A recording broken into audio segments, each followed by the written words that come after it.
ಮಾಡಿದ್ರೆ ಅಂತ. ರಾತ್ರಿ ಯಾರ ಸಂಜೆ ಆನ್ ಮಾಡಿ ಹೋಗ್ತಾರವ್ರು. ಆನ್ ಮಾಡಿದ್ರೆ ಮೋಟ್ರ್ ನೀರಿಂದಲೇ ಓಡಿಸ್ತು ಹೋಗುತ್ತೆ.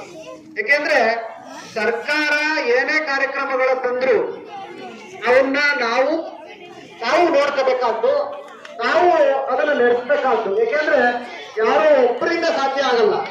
ಎಲ್ಲ ಕೂಡ ನಮ್ಮಲ್ಲಿ ಆತರ ಶಿಕ್ಷಣವನ್ನ ಪಡಿಬೇಕು. ಯಾಕೆಂದ್ರೆ ಡಸ್ಟ್ಬಿನ್ ಇಡ್ತೀವಿ, ಡಸ್ಟ್ಬಿನ್ ಮಾತ್ರ ಇಡ್ಬೋದು, ತಗೊಂಡು ಕಸ ಹಾಕ್ಲಿಕ್ಕೆ ಆಗಲ್ಲ. ಹಾಗಾಗಿ ಕಸ ಹಾಕ್ಬೇಕು ಅನ್ನೋ ನಮ್ಮ ಜವಾಬ್ದಾರಿ ನಮಗಿರ್ಬೇಕು. ಅದು ಎಲ್ಲ ಹಾಕ್ಬೇಕು, ಆ ಡಸ್ಟ್ಬಿನ್ಗೆ ಹಾಕ್ಬೇಕು ಅಂತ. ಆಮೇಲೆ ನಮ್ಮ ಮಹಿಳಾ ಸಾಂತ್ವನದವ್ರು ಹೇಳಿದ್ರು, ನಾನು ನನ್ನ ಅನುಭವದ ಮಾತು ಹೇಳ್ತೀನಿ. ನಾನು ಎರಡೇ ಮಾತು. ಯಾಕೆಂದ್ರೆ ನಾನು ನಮ್ಮೂರಲ್ಲಿ ವಿರೋಧ ಆಗಿದ್ದು ಎರಡು ಕಾರಣಕ್ಕೆ. ಒಂದು, ತಾಲೀಮೆ ಮಾಹಿತಿ ಕೊಟ್ಟೆ ಅಂತ.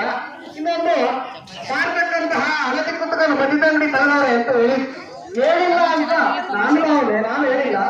ಆದ್ರೂ ಕೂಡ ಹೇಳಿರ್ತಕ್ಕಂಥ ಸಾಮಾಜಿಕ ಪ್ರಜ್ಞೆ ಇವ್ರಿಗೆ ಇರೋದು ಅನ್ನೋದು ಅವ್ರ ಭಾವನೆ. ಯಾಕೆಂದ್ರೆ ಎಷ್ಟು ವಿಪರ್ಯಾಸ ಅಂದ್ರೆ ಯಾರು ಬುದ್ಧಿವಂತ ಇದ್ರೆ ಅವರು ಪ್ರಶ್ನೆ ಮಾಡ್ತಾರೆ. ಇವು ಪ್ರಶ್ನೆ ಮಾಡೋದು ಆಗ್ಬೇಕು. ಯಾಕೆಂದ್ರೆ ಪ್ರಶ್ನೆ ಮಾಡೋದನ್ನ ಗುರುತಿಸ್ತವೆ. ಅಂದ್ರೆ ಪ್ರಶ್ನೆ ಮಾಡೋದು ನಮಗೂ ವಿರೋಧ ಇರುತ್ತೆ. ನಾನು ಹೇಳಿಲ್ಲ ಅಂದ್ರೂ ಕೂಡ ನನ್ನೇ ನಾನೇ ಹೇಳಿರೋದು. ನನಗೆ ಇಲ್ಲಿ ಅಂಗನವಾಡಿ ಟೀಚರ್ಸ್ ಇದ್ದಾರೆ, ಸುಮಾರು ಜನ ಮಹಿಳಾ ಸಾಂತ್ವನದವರು ಇದ್ದಾರೆ. ಆದ್ರೂ ಕೂಡ ನಾನು ಅವರನ್ನು ಕೈಯಿಂದೇ ಮಾಡಿಲ್ಲ. ಆದ್ರೆ ನಾನು ನನ್ನ ಉದ್ದೇಶ ಅನ್ಸ್ಕೊಂಡ್ರೆ ನನ್ನ ಮನಸ್ಸಲ್ಲಿ ಮಾಡಿರೋ ಹಾಗೆ ಇತ್ತು. ಸದೃಢವಾಗಿರ್ಬೇಕು ಅಂದ್ರೆ ಮಕ್ಕಳ ಆರೋಗ್ಯ ಇರಬೇಕು ಅಂದ್ರೆ ಊರಲ್ಲಿ ಏನಿರಬೇಕು, ಸ್ಕೂಲ್ ಇರಬೇಕು, ದೇವಸ್ಥಾನ ಇರಬೇಕು, ಬೇರೆ ಏನಿರಬಾರ್ದು.